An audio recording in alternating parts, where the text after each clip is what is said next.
ಅಶೋಕ್ ಭಟ್ರವರು ಸಿಲ್ಲೆ ಮತ್ತು ಚಪ್ಪಾಳೆ ಬಗ್ಗೆ ಒಂದು ಯಕ್ಷಗಾನಕ್ಕೆ ಮಾಡಿದಂಥ ಅಪಮಾನದ ಬಗ್ಗೆ ನಾನು ಇವತ್ತು ಮಾತಾಡ್ತಾ ಇದ್ದೇನೆ. ನೀವು ಸಿಳ್ಳೆ ನಿಲ್ಲಿಸದಿದ್ರೆ ನಾನು ಹೋಗ್ತೇನೆ. ದೊಂಬರಾಟ ಅಲ್ಲ ಇದು. ನಾನು ಆಗಿಂದ ಗಮನಿಸ್ತೇನೆ, ಚೌಕಿಯಲ್ಲಿದ್ದೇನೆ, ಸಭ್ಯ ಸಭೆಯನ್ನು ಬಯಸ್ತೇನೆ. ನನಗೆ ದಾಕ್ಷಿಣ್ಯ ಯಾರದೂ ಇಲ್ಲ. ಇಲ್ಲಿ ಯಾಕೆ ಕುಣಿತೇವೆ ಅಂತ ಗೊತ್ತುಂಟು ನಿಮಗೆ? ಯಾರು ಆಟ ಮಾಡಿಸುವವರು? ಏನು ಅಂತ ಆಲೋಚನೆ ಮಾಡಿದ್ರಿ ನೀವು? ಈ ಕ್ಷೇತ್ರದಲ್ಲಿ ನಮ್ಮ ತಿರುಗಾಟ ಗೊತ್ತುಂಟು ಎಷ್ಟು ಅಂತ? ಎಂಥದ್ದು ಸೀಳೆ? ಏನದು ಸೀಳೆ? ಕೋಳ್ಗಟ್ಟವ ಇಲ್ಲಿ ಕಂಬಳವ? ಯಾರದು? ಏನು ಆಲೋಚನೆ ಮಾಡಿದ್ರಿ ನೀವು? ರೆಕಾರ್ಡ್ ಆಗಿದೆ ಅದು. ನನಗೆ ದಾಕ್ಷಿಣ್ಯ ಇಲ್ಲ. ಯಾರದು ಸೀಳಾಕಿದವ? ಆಗದಿದ್ರೆ ಹೋಗು ಬನ್ಸದಿಂದು. ಭಾಗವತರ ಕಂಠವನ್ನು ತೆಗೀತೀರಾ? ಸಭ್ಯ ಸಭೆ ಅರ್ಥ ಮಾಡಬೇಕದನ್ನು. ಹುಚ್ಚರನ್ನು ಬೆಳೆಸಬೇಡಿ, ಕಲಾ ಪ್ರೇಕ್ಷಕರನ್ನು ಬೆಳೆಸಿ.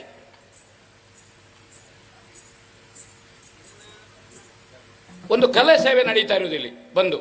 ನಾವು ಕೆಲಸ ಇಲ್ಲದಕ್ಕೆ ಕುಣಿಯುವುದಲ್ಲ, ಬೆವರು ತಿಳಿಸುವುದಲ್ಲ ಇಲ್ಲಿ, ಆಯ್ತಾ? ಅಷ್ಟು ಅರ್ಥ ಮಾಡಿ. ಅವಾಗ ವಿಸಿಲು ಕೊಟ್ಟವರು ಯಾರು? ದುಡ್ಡು ಕೊಟ್ಟವರು ಯಾರು? ಧಾರ್ಮಿಕ ಭಾಷಣ ಮಾಡಬೇಕು, 1 ಗಂಟೆ ಆಟ ಮಾಡಬೇಕು ಹೇಳಿ. ಏನು ಹೇಳ್ತೀರಿ ಹಿರಿಯರೇ? ಯಕ್ಷಗಾನ ಎಂಬುದು ಅವಿದ್ಯಾವಂತರಿಗೂ ಜ್ಞಾನವನ್ನು ಕೊಟ್ಟಂಥ, ಎಲ್ಲರ ಬಾಯಲ್ಲೂ ಪುಣ್ಯ ಪುರಾಣವನ್ನು ಆಡಿಸಿದಂಥ ಒಂದು ಉತ್ತಮವಾದಂಥ ವೇದಿಕೆ ಇವತ್ತು ಯಕ್ಷಗಾನ.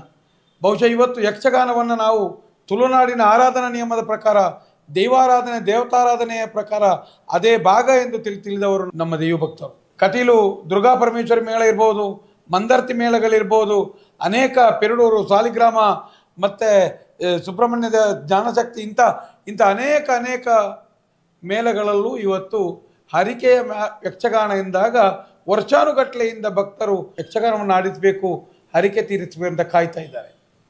ಇವತ್ತು ಇಂಥ ಒಂದು ಪವಿತ್ರವಾದಂಥ ವೇದಿಕೆಯಲ್ಲಿ ಉಜಿರೆ ಅಶೋಕ್ ಭಟ್ರಂಥವರು ಶ್ರೀಕೃಷ್ಣನ ವೇಷವನ್ನು ಹಾಕಿ, ಶ್ರೀಕೃಷ್ಣನ ವೇಷಧಾರಿಯಾಗಿ ಯಾವ ವಿಚಾರವನ್ನು ಜನರಿಗೆ ಮುಟ್ಟಿಸಬೇಕು, ಧರ್ಮವಾಕ್ಯವನ್ನು ಕೊಡುವವನ ಬಾಯಲ್ಲಿ ಇವತ್ತು ಪ್ರೋತ್ಸಾಹಿಸಿದಂಥ ಒಬ್ಬ ಪ್ರೇಕ್ಷಕನನ್ನು, ಸಿಲ್ಲೆ ಚಪ್ಪಾಳೆ ಹಾಕಿದವನನ್ನು, ಯಕ್ಷಗಾನವನ್ನು ಅರ್ಧಕ್ಕೆ ಮೊಟಕುಗೊಳಿಸಿ ವೇದಿಕೆಯ ತುದಿಗೆ ಬಂದು ಸಿಲ್ಲೆ ಚಪ್ಪಾಳೆ ಹಾಕಿದವನು ಯಾರು? ನೀನು ಯಾರು ಅಂತೇಳಿ ಬೆದರಿಸಿ ಒಂದು ಬಂತು ತಿಂದು ಹೋಗುವಂತ ಹೇಳುವಂಥ ಇವತ್ತು ಪ್ರೇಕ್ಷಕ, ಇವತ್ತು ಉಜಿರೆ ಭಟ್ರೆ, ನೀವು ನಿಮ್ಮ ಬಣ್ಣವನ್ನು ಕಲಚಿ ಇನ್ನು ಮುಂದೆ ರಂಗಕ್ಕೆ ನೀವು ನಿಮ್ಮ ಸೇವೆಯ ಅವಶ್ಯಕತೆ ಇಲ್ಲ, ಒಂದು ಬಂತು ತಿಂದು ಹೊರಟು ಹೋಗಿ ಅಂತ ಹೇಳುವಂಥ ಪರಿಸ್ಥಿತಿ ನಿರ್ಮಾಣ ಆಗಿದೆ. ಇವತ್ತು ನಿಮಗೆ ಇವತ್ತಿನ ಸಿಲ್ಲೆ ಚಪ್ಪಾಳೆ ಒಬ್ಬ ಭಾಗವತನನ್ನ ಅಲ್ಲ, ಅರ್ಥಧಾರಿಯನ್ನ ಅಲ್ಲ, ಕಲಾವಿದನನ್ನ ಯಾರನ್ನೇ ಆಗಲಿ ನೋಡಿ ಸಿಲ್ಲೆ ಮೈ ಮರೆತು ಸಿಲ್ಲೆ ಚಪ್ಪಾಳೆ ಹಾಕಿದ್ದರಿಂದಲೇ ಯಕ್ಷಗಾನದಲ್ಲಿ ಅನೇಕ ಸ್ಟಾರ್ ಕಲಾವಿದರು ಹುಟ್ಟಿದ್ದು. ಇವತ್ತು ಮಾಧ್ಯಮ, ಫೇಸ್ಬುಕ್ಕು, ಇನ್ಸ್ಟಾ ಬೇರೆ ಇದೆ.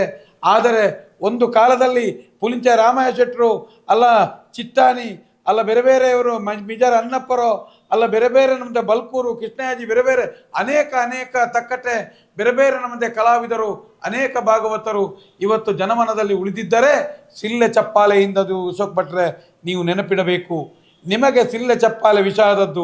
ಆದರೆ ನೆನಪಿಡಿ, ಅಂದು ಬರ್ಬರವಾಗಿ ಅತ್ಯಾಚಾರಗೊಳಗಾಕಿ ಹತ್ಯೆಯಾದಂಥ ಸೌಜನ್ಯಲ ತಾಯಿಯ ಕಣ್ಣೀರಿಗೆ ನೀವು ವ್ಯಂಗಾಡಿದಿರಿ. ಅವಳ ಸೆರಗಿನ ಬಗ್ಗೆ ಪ್ರಶ್ನೆ ಮಾಡಿದಿರಿ, ಅವಳ ಕೂಗಿನ ಬಗ್ಗೆ ಮಾತಾಡಿ, ಅವಳ ಜೀವನದ ಬದುಕಿನ ಬಗ್ಗೆ ಪ್ರಶ್ನೆ ಮಾಡಿದಿರಿ. ಸೀರೆ ಹುಟ್ಟವರೆಲ್ಲ ಹೆಣ್ಣು ಮಕ್ಕಳಲ್ಲ, ಹುಟ್ಟುವಾಗ ಇರುವುದಿಲ್ಲ ಹೆಣ್ಣು ಮಕ್ಕಳಿಗೆ. ಅವಳು ತಾಯಿಯಾಗುವಾಗ ಭಗವಂತ ಕೊಡ್ತಾನೆ, ಅದನ್ನು ಮುಚ್ಚಿಕೊಳ್ಳುವುದಕ್ಕೆ ಸೆರಗಿರುವುದು, ಅದನ್ನು ಚಾಚುವುದಕ್ಕಲ್ಲ ಜನರ ಮುಂದೆ. ಇದು ಧರ್ಮ. ಅವಳು ತಾಯಿ, ಆ ತಾಯಿ ಸೆರಗನ್ನು ಜನರ ಮುಂದೆ ಚಾಚುದ ಕೂಡುದಲ್ಲ ಸ್ವಾಮಿ. ಆವತ್ತು ನಿಮ್ಮ ಒಂದೊಂದು ಮಾತಿಗೂ ಹಾಕಿದಂಥ ಸಿಲ್ಲೆಗಳಿತ್ತು. ಆ ಸಿಲ್ಲೆಯನ್ನು ನೀವು, ಆವತ್ತಿನ ಸಿಲ್ಲೆ ನಿಮಗೆ ಖುಷಿಯಾಗಿದೆ ಅಲ್ವೇ?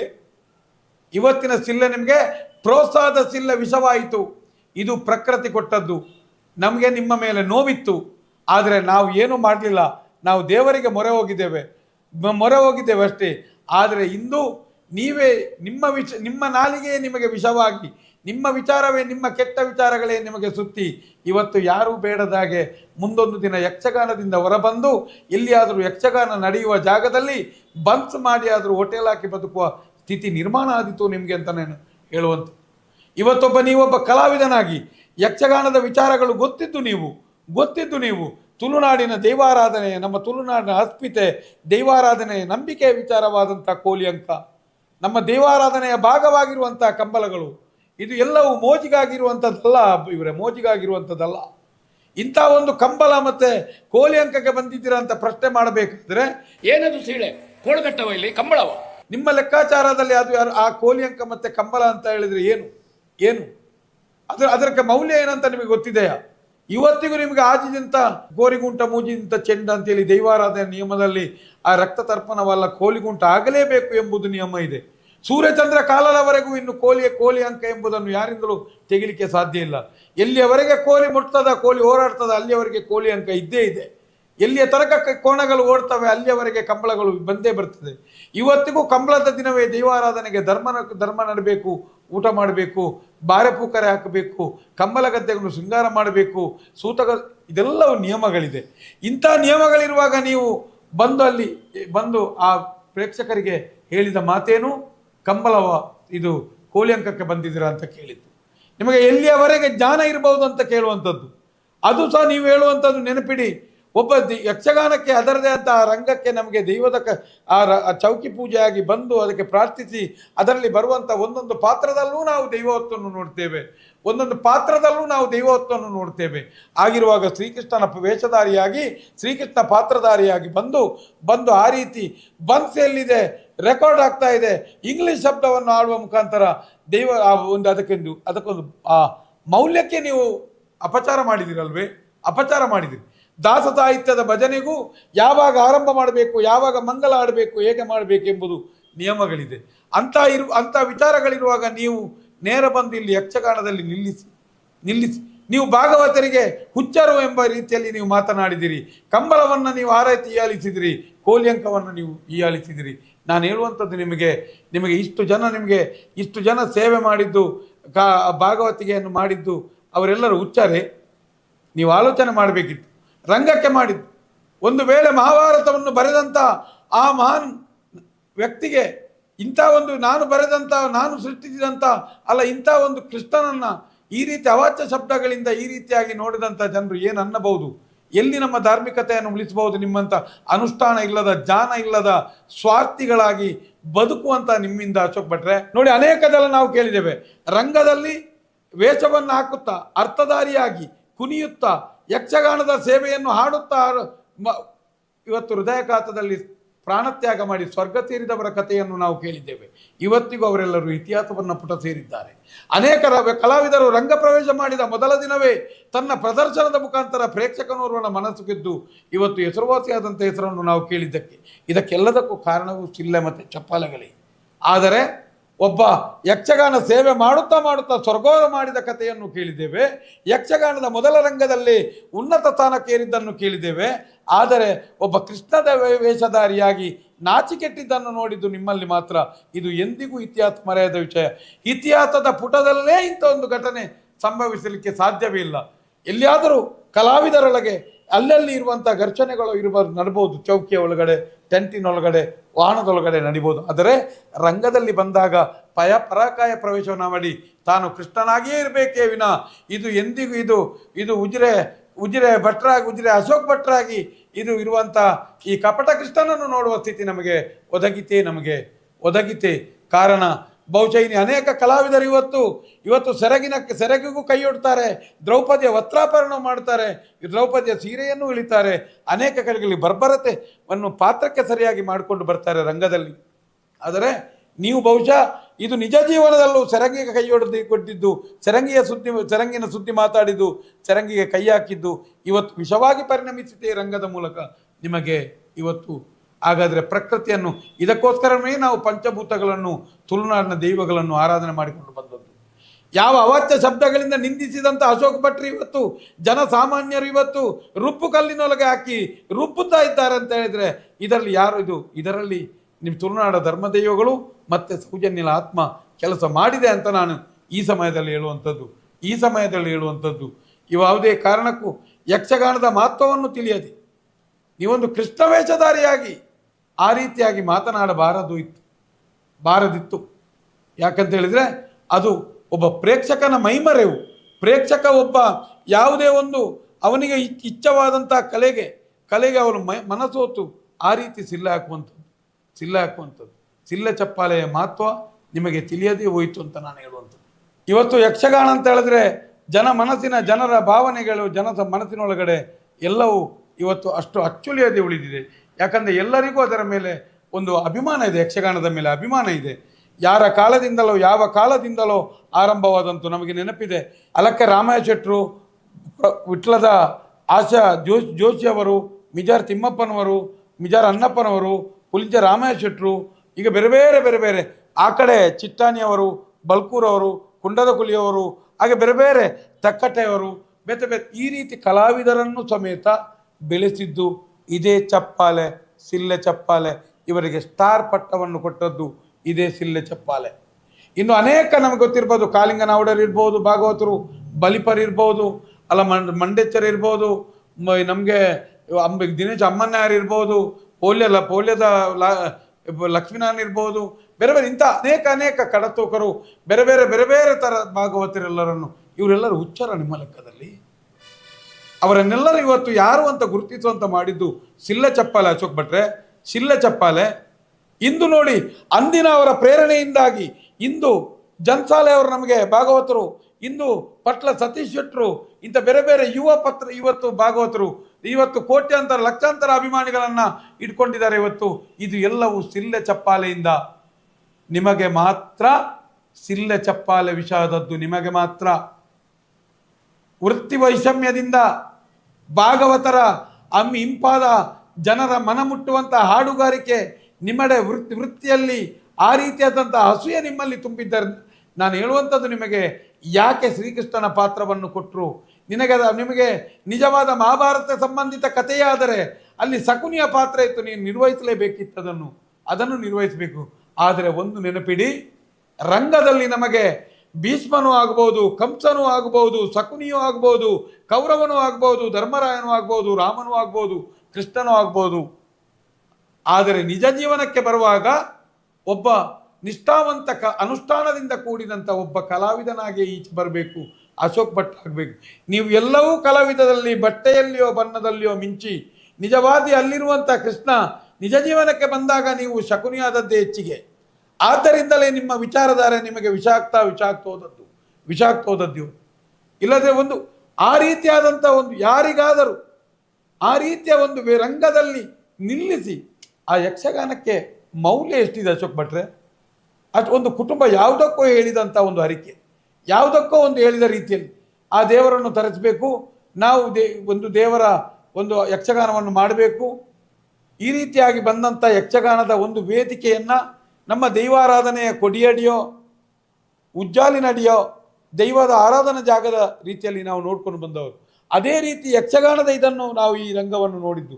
ಆದರೆ ಆ ರಂಗದಲ್ಲಿ ನಿಂತು ನಿಮ್ಮಂಥ ಈ ರೀತಿಯಂಥ ತಪ್ಪು ವೈದಿಕರುಗಳಿಂದ, ನಿಮ್ಮಂಥ ಇಂಥ ತಪ್ಪು ಜ್ಞಾನ ತುಂಬಿದಂಥ ನಿಮ್ಮಲ್ಲಿ ತಲೆಯಲ್ಲಿದೆ ನಿಮ್ಮಲ್ಲಿ ಏನೋ ಒಂದು ಕಡೆ ಯಕ್ಷಗಾನ ಅಂತ ಹೇಳಿದೆ. ನಾನು ಕೊಲ್ತಿಗೆ ನಾರಾಯಣಗೌಡರ ಅನೇಕ ಉಪನ್ಯಾಸಗಳನ್ನು ಕೇಳಿದವನು. ಅಲ್ಲಿ ಕೇಳಿದಾಗ ಯಾವ ರೀತಿ ಅವರೊಂದು ಕಾಲದಲ್ಲಿ ಒಬ್ಬ ಕಲಾವಿದನಾಗಿ ಯಾವ ರೀತಿ ತನ್ನ ಜೀವನವನ್ನು ನಿರ್ವಹಿಸಿಕೊಂಡಿದ್ದಾರೆ, ಆ ಕಾಲದ ಯಕ್ಷಗಾನದ ಆ ಕಾಲದಲ್ಲೂ ಸಿಲ್ಲೆ ಚಪ್ಪಾಲೆಗಳಿಂದಲೇ ಗುರುತಿಸಿಕೊಂಡು ಬಂದಂಥ ಕಲಾವಿದರೆಲ್ಲರೂ ಕಷ್ಟ ಸುಖಗಳೆಲ್ಲವೂ ಆ ರೀತಿ ಇದೆ. ಆದರೆ ನಿಮಗೆ ಎಲ್ಲಿಯೂ ಇಲ್ಲ ಒಬ್ಬ ಸ್ವಾರ್ಥದ ಕಲಾವಿದನಾಗಿ ಬಾಯಲ್ಲಿ ನಿಮ್ಮ ಹತ್ರ ಒಂದು ಒಳ್ಳೆಯ ಮಾತು ಬರದೇ ಹೋಯಿತೆ ಶ್ರೀಕೃಷ್ಣ ಪರಮಾತ್ಮನ ವೇಷಧಾರಿಯಾಗಿ ನೀವು ಆಗಿರುವಾಗ ಖಂಡಿತ ಇದು ಯಕ್ಷಗಾನ ರಂಗಕ್ಕೆ ಮತ್ತೆ ಇದಕ್ಕೋಸ್ಕರ ನೀವು ಅನೇಕ ಬೇರೆ ಬೇರೆ ಸೇವೆ ಸಲ್ಲಿಸಿದಂಥ ಯಕ್ಷಗಾನ ರಂಗದಲ್ಲಿ ಅದು ಭಾಗವತಿ ಇರ್ಬೋದು, ತಬಲ ಇರ್ಬೋದು, ಮದ್ದಲೆ ಇರ್ಬೋದು, ಚೆಂಡೆ ಮದ್ದಲೆಗಳಿರ್ಬೋದು, ಇದು ಎಲ್ಲವೂ ಹಿಮ್ಮೆಲ ಮುಮ್ಮೆಲ ಏನೇ ಇರ್ಬೋದು, ಎಲ್ಲರಿಗೂ ನೀವು ಮಾಡಿದ್ದು ಅಪಚಾರ. ಯಕ್ಷಗಾನ ರಂಗದಲ್ಲಿ ನಿಮಗೆ ನೋಡಿ ಅನೇಕ ಕಲಾವಿದರು ತದ್ವಿರುದ್ಧವಾದಂಥ ವೈರತ್ವ ಇರುವಂಥ ಕಲಾವಿದರು ರಂಗದಲ್ಲಿ ಅನೇಕ ಚರ್ಚೆಗಳು ಬಂದು ಎದುರುತ್ತರ ಬಂದು ಅವರವರಿಗೆ ಮಾತನಾಡಿ ಅದರೇ ಭಾಷೆಯಲ್ಲಿ ಉತ್ತರ ಕೊಡುವಂಥ ಕಲಾವಿದರು ಇದ್ದಾರೆ. ಅಲ್ಲಿ ನಿಯಮ ಇದೆ ಆ ಥರ ಕೊಡುವಂಥದ್ದು. ಒಂದು ವೇಳೆ ನಿಮಗೆ ಆ ಸಿಲ್ಲೆ ಚಪ್ಪಾಲೆ ನಿಮ್ಮ ಕಿವಿಗೆ ನೋವಾಗಿದ್ರೆ, ಅದೊಂದು ಅಸಭ್ಯ ಅಂತ ನಿಮಗೆ ಕಂಡ್ರೆ, ಅಪಮಾನ ಅಂತ ಕಾಣ್ತಿದ್ರೆ, ನೀವು ಇದು ಮಾತಾಡ್ತಾ ನಿಮ್ಮ ಮಾತಿನ ದಾಟಿಯಲ್ಲಿಯೇ ಒಂದು ಉತ್ತರಿಸಿಕೊಡ್ಬೋದಲ್ಲ. ಆವಾಗ ರಂಗದ ಮೌಲ್ಯವು ರಂಗದ ಕಲೆಯು ನಿಲ್ಲಬಹುದಿಲ್ವೇ? ಎಲ್ಲಿ ಪದ್ಯಕ್ಕೆ ಲಯಬದ್ಧವಾದಂಥ ಹಾಡಿಗೆ ಅರ್ಥ ಹೇಳಬೇಕಾದಂಥ ನೀವು ಅದನ್ನು ತಡೆದು ನೇರ ಬಂದು ಒಬ್ಬ ಏನೋ ಒಂದು ಬೇರೆ ಕೆಲಸ ಮಾಡುವಂಥ ರೀತಿಯಲ್ಲಿ ಬಂದು ನೀವು ನೇರ ಬಂದು ಪ್ರೇಕ್ಷಕನ ಕಡೆ ಮುಖ ಮಾಡಿ ಈ ರೀತಿಯಾಗಿ ಬೆದರಿಕೆ ಕೊಡ್ತೀರಿ ಅಂತ ಆದರೆ ನಿಮಗೆ ಆ ಯಕ್ಷಗಾನದ ಬಗ್ಗೆ ಅದರ ಅರಿವು ಅದರ ಶಿಸ್ತು ಶಿಷ್ಟಾಚಾರ ಸಂಪ್ರದಾಯ ಎಷ್ಟು ಗೊತ್ತಿರ್ಬೋದು ಅಶೋಕ್ ಭಟ್ರೆ? ಏನೇ ಆದರೂ ಒಬ್ಬ ಯಕ್ಷಗಾನ ರಂಗದಲ್ಲಿ ವೇಷ ಹಾಕುತ್ತಾ ತನ್ನ ತಾಯಿಯೇ ಮರಣಪಟ್ಟಳು, ತಂದೆ ಮರಣಪಟ್ಟಿರ್ಬೋದು, ಅಲ್ಲ ನಮ್ಮ ಪ್ರೀತಿ ಪಾತ್ರರು ಮರಣಪಡ್ಬೋದು, ಅಲ್ಲ ಏನೇ ದುಃಖ ಸೂಚಿತವಾದಂಥ ವಿಚಾರಗಳು ಬಂದರೂ ರಂಗದಲ್ಲೊಬ್ಬ ಕಲಾವಿದನಿಗೆ ಅದನ್ನು ಕಿವಿಗೆ ಬಿದ್ದರೂ ಆತ ತನ್ನ ಸೇವೆಯನ್ನು ಪೂರೈಸಿಯೇ ಅದರಿಂದ ಹೊರಗೆ ಬಂದಂಥ ಇತಿಹಾಸ ಇರುವಂಥದ್ದು. ಯಾಕಂದರೆ ಅದು ಒಂದು ಯಕ್ಷಗಾನ ಕಲೆ ಎಂಬುದು ಒಂದು ಪರಾಕಾಯ ಪ್ರವೇಶ, ಅದರಲ್ಲೂ ಒಂದು ದೈವತ್ವದ ಪ್ರವೇಶ ಇದೆ ಎಂತನೋ ಅನೇಕ ಕಲಾವಿದರು ಈಗ ಅಲ್ಲ ಇಂದಿನ ಕಲಾವಿದರೆಲ್ಲರೂ ಎಲ್ಲರನ್ನು ಸಭೆಯನ್ನು ನಗಿಸಿ ಹಾಸ್ಯ ಮಾಡುತ್ತಾ ಅನೇಕ ವೈಭವದ ವೇಷಗಳನ್ನು ಹಾಕುತ್ತಾ ಒಡ್ಡೋಲಗದ ವೇಷಗಳನ್ನು ಹಾಕುತ್ತಾ ಜನರನ್ನು ರಂಜಿಸಿ ಪರದೆಯ ಹಿಂದೆ ಬಂದು ತನ್ನ ನಾಳಿನ ಜೀವನಕ್ಕೋಸ್ಕರ ಈ ಕ್ಷಣದ ನಂತರದ ಜೀವನಕ್ಕೋಸ್ಕರ ಬದುಕಿಗೋಸ್ಕರ ದುಃಖಿ ಕಣ್ಣೀರಿಟ್ಟು ಅಂಥ ಕಷ್ಟ ಕಾರ್ಪಣ್ಯಗಳಿರುವಂಥ ಕಲಾವಿದರು ಇದ್ದಾರೆ. ಆದರೂ ಯಾವುದೇ ಕಾರಣಕ್ಕೂ ಕಷ್ಟ ಬರಲಿ ದುಃಖವೇ ಬರಲಿ ಸ್ಥಿತಪ್ರಜ್ಞನಾಗಿ ಯಾವುದೇ ಕಾರಣಕ್ಕೂ ಆತ ತನ್ನ ನಿರ್ವಹಿಸಬೇಕಾದಂಥ ಕೆಲಸವನ್ನು ನಿರ್ವಹಿಸಿ ಹೋದದ್ದು ನಿಜವಾದ ಕಲಾವಿದರು. ಇದು ಕಲಾವಿದನ ಲಕ್ಷಣ. ಹಾಗೆ ಮಾಡಿದವರ ಸಂಖ್ಯೆಯು ಜಾಸ್ತಿ. ನಿಮಗೆ ಸಿಳ್ಳೆ ಚಪ್ಪಾಳೆ ನೋವಾದರೆ ಯಕ್ಷಗಾನವನ್ನು ನಿಲ್ಲಿಸಿ ಅಪಮಾನ ಮಾಡಿ ಜನರಿಗೆ ಮಾತನಾಡಿದ್ದು ಸರಿಯಾದ ಕ್ರಮ ಅಲ್ಲ. ಇದು ಮುಂದಿನ ದಿನ ಬಹುಶಃ ನೀವು ಇದು ಜೀವನದಲ್ಲಿ ಎಲ್ಲಿಯೂ ನೀವು ಒಂದು ಶಿಸ್ತುಬದ್ಧವಾಗಿ ಸಮಾಜದಲ್ಲಿ ನಡೆಯಲಿಲ್ಲ. ಇದು ಒಂದು ಪ್ರಾಕೃತಿ ಯಾವತ್ತೂ ಎಲ್ಲರನ್ನೂ ಆದಷ್ಟು ಏನಾದರೂ ಅಪಮಾನ ಆಗದ ರೀತಿಯಲ್ಲಿ ಕಾಯ್ತದೆ. ಆದರೆ ನಿಮಗೆ ಇಲ್ಲಿ ದೈವಾನುಕೂಲವೇ ಇಲ್ಲದ ರೀತಿಯಲ್ಲಿ ಸಾರ್ವಜನಿಕ ಜೀವನದಲ್ಲಿ ಈ ರೀತಿಯಾಗಿ ಒಂದು ಸಾರ್ವಜನಿಕರ ಎದುರು ಒಬ್ಬ ವ್ಯಕ್ತಿಯನ್ನ ಪ್ರಕೃತಿ ಬತ್ತಲಾಗಿಸಿ ಈ ರೀತಿ ಮಾಡ್ತದೆ ಅಂತ ಹೇಳಿದರೆ ನೀವು ನಿಮ್ಮ ಒಳಗೆ ಯಾವ ರೀತಿಯ ವಿಷ ತುಂಬಿರಬಹುದು ಅಂತ ನಾನು ಹೇಳುವಂಥದ್ದು. ನೀವು ಎಷ್ಟೊಂದು ಕೆಟ್ಟ ಕೊಳಕು ಮನೋಸ್ಥಿತಿಯ ಮನುಷ್ಯನಾಗಿರಬಹುದು. ಈ ರೀತಿ ಆಗಬೇಕಾದ್ರೆ ಪ್ರಕೃತಿಯೇ ನಿಮಗೆ ಸಾರ್ವಜನಿಕವಾಗಿ ಮುನಿಯಬೇಕಾದರೆ ನೀವು ಇಷ್ಟರವರೆಗೆ ಕಲಾ ಸೇವೆಯನ್ನು ಮಾಡಿದ್ದು ಇವತ್ತು ಬರೀ ನಾಟಕವೋ ಅನೇಕ ಕಡೆ ಇವತ್ತು ನಾವು ಕೇಳ್ತೇವೆ ಧಾರ್ಮಿಕ ನಾಯಕರೆಲ್ಲರೂ ದೈವಭಕ್ತರಲ್ಲ ಅಂತ ನಾವು ಕೇಳಿದ್ದೇವೆ. ಆದರೆ ನೀವು ಈಗ ಒಬ್ಬ ದೇವರಾಗಿ ಒಳಗೊಬ್ಬ ರಾಕ್ಷಸನಾಗಿ ಇರುವಂಥ ವ್ಯಕ್ತಿಯಾಗಿ ಕಂಡದ್ದು ಆ ಶ್ರೀಕೃಷ್ಣ ಪರಮಾತ್ಮನ ಆ ನಡೆಗೆ ಆ ಶ್ರೀಕೃಷ್ಣನ ಪರಮಾತ್ಮನ ವೇಷಧಾರಿಯಾಗಿ ನೀವು ಮಾಡಿದ್ದು ದೇವರಿಗೂ ಶಕ್ತಿಗೂ ಅಪಮಾನ ಮಾಡಿದವರು. ನಾನು ನಿಮ್ಮ ಹತ್ರ ಈ ಸಮಯದಲ್ಲಿ ಕೇಳ್ತಾ ಇದ್ದೇನೆ, ಸಿಳ್ಳೆ ಚಪ್ಪಾಲೆ ಹಾಕಿದಾಗ ನೀವು ನೇರ ಬಂದು ಬೆದರಿಕೆ ಒಡ್ಡಿ ಸಿಳ್ಳೆ ಚಪ್ಪಾಲೆಯನ್ನು ನಿಲ್ಲಿಸಿ ಅಂತ ನೀವು ಬೆದರಿಕೆ ಒಡ್ಡಿದಿರಿ. ಇಲ್ಲದಿದ್ದರೆ ನೀನು ಇಲ್ಲಿಂದ ಹೋಗು ಬಂತು ತಿನ್ನು ಅಂತ ಹೇಳಿದಿರಲ್ಲ. ಹಾಗಾದರೆ ನಿಮಗೂ ಅಲ್ಲ ಬೇರೆ ಕಲಾವಿದರಿಗೆ ಹೇಳುವಂಥದ್ದು, ರಂಗದಲ್ಲಿ ಅನೇಕ ಸಲ ವೇಷ ಹಾಕಿಕೊಂಡು ನೀವು ಅನೇಕ ಜನರನ್ನು ಬೇರೆ ಜನರನ್ನು ಹೀಯಾಳಿಸುವಂಥದ್ದು, ಅನೇಕ ಧರ್ಮಗಳನ್ನು ಹೀಯಾಳಿಸೋದು, ಧರ್ಮದ ವೇಷಧಾರಿಗಳನ್ನು ಮಾತಾಡೋದು, ಧರ್ಮದ ಬಗ್ಗೆ ಮಾತನಾಡೋದು, ರಾಜಕೀಯ ನಮಗೆ ಇಷ್ಟ ಬಂದ ರಾಜಕಾರಣಿಯ ಬಗ್ಗೆ ಮಾತನಾಡೋದು, ನಮ್ಗೆ ಇಷ್ಟ ಬಂದ ನಿಮ್ಮ ರಾಜಕೀಯ ನಾಯಕರುಗಳ ಬಗ್ಗೆ ಮಾತನಾಡೋದು, ಈ ರೀತಿಯಾಗಿ ಮಾತನಾಡಿದರೆ ವೇದಿಕೆಗೆ ಬಂದೇ ನಿಮ್ಮನ್ನು ತಡಿಬಹುದಾ ಅಂತ ಕೇಳುವಂಥದ್ದು. ರಂಗವನ್ನು ನಿಮಗೆ ಪ್ರೇಕ್ಷಕನ ಚಪ್ಪಾಲೆ ವಿಷ ಆಗುವುದೇ ಆದರೆ ನೀವು ಮುಂದಿನ ದಿನಗಳಲ್ಲಿ ಯಾವ ಕಲಾವಿದರಾಗಲಿ ರಂಗದಲ್ಲಿ ಯಾವ ರೀತಿ ರಾಜಕೀಯ ಮಾತಾಡಿ ಸಮಾಜಕ್ಕೆ ವಿಷ ಮಾಡಿ ಸಮಾಜಕ್ಕೆ ವಿಕೃತವಾದಂಥ ಮಾಹಿತಿಯನ್ನು ಕೊಟ್ಟ ಯಾವ ಕಲಾವಿದನಿಗೂ ಬಂದು ವೇದಿಕೆಯಲ್ಲಿ ಬಂದು ನೇರ ಪ್ರಶ್ನೆ ಮಾಡಿ ನಿಲ್ಲಿಸಬಹುದೇ? ನಾನು ಹೇಳುವಂಥದ್ದು ಶಿಷ್ಟಾಚಾರವನ್ನು ಯಾರೇ ಆಗಲಿ ಮುಂದಿನ ದಿನಗಳಲ್ಲಿ ಅದು ಧಾರ್ಮಿಕ ನಾಯಕರ ಇರ್ಬೋದು, ಪೂಜೆ ಮಾಡುವ ವೈದಿಕನಿರ್ಬೋದು, ದೈವದ ಗುತ್ತಿನ ಗಡಿಕಾರನಿರ್ಬೋದು, ದೈವ ನರ್ತಕನಿರ್ಬೋದು, ಧರ್ಮ ಒಬ್ಬರು ನಮ್ಮ ಮೇಲೆ ವಿಶ್ವಾಸ ಇಟ್ಟು ನಮ್ಮ ಮಾತನ್ನು ಕೇಳುವವರಿದ್ದರೆ ಅವರಿಗೆ ಸರಿಯಾದ ವಿಚಾರವನ್ನು ಕೊಡಿ. ನಾವು ದೇವತ್ವವನ್ನು ಅವರಿಗೆ ತೋರಿಸಿ ವಿಷತತ್ವವನ್ನು ಅವರಿಗೆ ಕೊಡುವಂಥ ಗೋಮುಖ ವ್ಯಾಘ್ರಗಳೆಲ್ಲರೂ ಇದನ್ನು ಆಲೋಚನೆ ಮಾಡಬೇಕು. ಮುಂದಿನ ದಿನ ಪ್ರಕೃತಿ ನೋಡಿ ಯಾರನ್ನು ಬಿಡುವುದಿಲ್ಲ, ಎಲ್ಲರನ್ನು ಸಮಾಜದಲ್ಲಿ ಸಾರ್ವಜನಿಕವಾಗಿ ಬತ್ತಲೆ ಮಾಡ್ತದೆ ಅಂತ ಒಂದು ಸೂಚನೆಯನ್ನು ಕೊಡುವುದು. ಅದು ನಿನ್ನೆ ಆ ಯಕ್ಷಗಾನ ರಂಗದಲ್ಲಿ ಕೊಟ್ಟಂಥ ಪ್ರಕೃತಿ ಕೊಟ್ಟ ಸೂಚನೆ ಆಗಿರುವಾಗ ಮುಂದಿನ ದಿನ ಯಾರೇ ಆಗಲಿ ಮನುಷ್ಯನನ್ನು ತೃಪ್ತಿಪಡಿಸಲು ತನ್ನ ಸ್ವಾರ್ಥಕ್ಕೋಸ್ಕರ ಧರ್ಮವನ್ನು ಅಲ್ಲ ಯಾವುದೇ ಒಂದು ರಾಜಕೀಯವನ್ನು ಅಂತ ಇಂಥ ದೈವಾರಾಧನೆಯನ್ನು ಜನರನ್ನು ಮೋಸ ಮಾಡಲಿಕ್ಕೆ, ಹಣ ಮಾಡಲಿಕ್ಕೆ, ತೃಪ್ತಿ ಮಾಡಲಿಕ್ಕೆ, ಸ್ವಾರ್ಥಕ್ಕೋಸ್ಕರ ನೀವು ಯಾವುದೇ ರೀತಿ ಯಾರು ಉಪಯೋಗ ಮಾಡಬೇಡಿ. ನಿಮಗೂ ಈ ಥರದ ಶಿಕ್ಷೆ ಇದೆ. ಇನ್ನೊಂದು ಹೇಳುವಂಥದ್ದು, ಕಲೆಯಲ್ಲಿ ಏನೇ ಇರ್ಬೋದು, ಕಲೆ ಎಂಬುದು ಆತನ ಪೂರ್ವಜನ್ಮ ಸರಿ ಇದ್ದರೆ ದೈವವು ಅವನಿಗೆ ತನ್ನ ತಾಯಿಯ ಗರ್ಭದಲ್ಲಿ ದೇವರಿಡುವಂಥ ವಸ್ತುವನ್ನು ಕಲೆ ಅಂತಾರೆ. ತನ್ನ ಮಗುವಾಗಿ ಬಂದು ಅವನ ಮೇಲೆ ಅಂಥ ಕಲೆಗಳು ಪ್ರಕಟವಾಗ್ತಾ ಬರುವಂಥದ್ದು. ಆದರೆ ಇವಂಥ ಕಲೆಯ ಒಳಗಡೆ ನಿಮ್ಮ ಒಳಗಿರುವಂಥ ಈ ದ್ವೇಷ, ನಿಮ್ಮ ಒಳಗಿನ ದ್ವೇಷ ಆ ಒಂದು ನಿಜವಾದಂಥ ಯಕ್ಷಗಾನದ ಧರ್ಮ ಮತ್ತು ಮರ್ಮಕ್ಕೆ ಆಘಾತ ಆಗಬಾರ್ದಂತ ಹೇಳುವಂಥದ್ದು. ಯಾವುದೇ ಸ್ವಾರ್ಥಗಳಿದ್ದರೆ ನೀವು ಚೌಕಿಯಲ್ಲಿ ನೋಡ್ಕೊಳ್ಳಿ, ಅಲ್ಲ ನೀವು ಹೊರಗಡೆ ನೋಡ್ಕೊಳ್ಳಿ. ಆದರೆ ರಂಗದಲ್ಲಿ ಈ ಯಕ್ಷಗಾನದ ರಂಗ, ಆ ರಂಗಸ್ಥಳ ಅದು ನಮ್ಮ ದೈವಸ್ಥಳ, ಆ ರಂಗಸ್ಥಳ ಅದು ನಮ್ಮ ನಂಬಿಕೆಯ ಸ್ಥಳ. ಅದರಲ್ಲಿ ಬರುವಂಥ ಒಬ್ಬ ಪಾತ್ರಧಾರಿ ಅದು ನಮ್ಮ ನಿಜವಾದ ಆರಾಧನೆ ಕೃಷ್ಣನೇ ಆಗಿರ್ತಾನೆ. ನಮಗೆ ಕೃಷ್ಣನೇ ಪ್ರತ್ಯಕ್ಷನಾಗ್ತಾನೆ, ರಾಮನೇ ಪ್ರತ್ಯಕ್ಷನಾಗ್ತಾನೆ, ಹನುಮಂತನೇ ಪ್ರತ್ಯಕ್ಷನಾಗ್ತಾನೆ ಅಂತ ನಾವು ನೋಡುವಂಥದ್ದು. ಅದು ಧರ್ಮಕ್ಕೋಸ್ಕರ, ಅದಕ್ಕೋಸ್ಕರ ಇವತ್ತು ಅನೇಕ ಅವಿದ್ಯಾವಂತರ ಬಾಯ ನಾಲಿಗೆಯಲ್ಲಿ ಇವತ್ತು ಪುಣ್ಯ ಪುರಾಣ ಕಥೆಗಳು ನಲಿದಾಡ್ತದೆ ಇದೆ. ಇನ್ನೊಂದು ಕಡೆ ಸ್ಪಷ್ಟವಾದಂಥ ಲಕಾರ ಶಬ್ದಗಳ ಅಕಾರ ಶಬ್ದಗಳಿಂದ ಕೂಡಿದಂಥ ಅಕ್ಷರಗಳು ಬರ್ತಾ ಇದೆ. ಇದಕ್ಕೆ ಕಾರಣ ಇವತ್ತು ಯಕ್ಷಗಾನ ಅಂಥ ಯಕ್ಷಗಾನವನ್ನು ಯಾವತ್ತೂ ಅಪಚಾರ ಮಾಡಬೇಡಿ. ಅಶೋಕ್ ಭಟ್ರೆ, ಮುಂದಿನ ದಿನದಲ್ಲಿ ನಿಮಗೆ ಖಂಡಿತವಾಗಿಯೂ ಜನರೇ, ನಾನು ಈ ಮೂಲಕ ನಾನು ನಿಮಗೆ ಹೇಳುವಂಥದ್ದು ಖಂಡಿತ ನಿಮಗೆ, ನೀವು ಯಾರು ದೇವರು ಮೆಚ್ಚದಂಥ, ನಿಮಗೆ ಎಂದೂ ದೇವರು ಕ್ಷಮೆ ಕೊಡದಂಥ ರೀತಿಯ ತಪ್ಪನ್ನು ರಂಗದಲ್ಲಿ ಮಾಡಿದ್ದೀರಿ.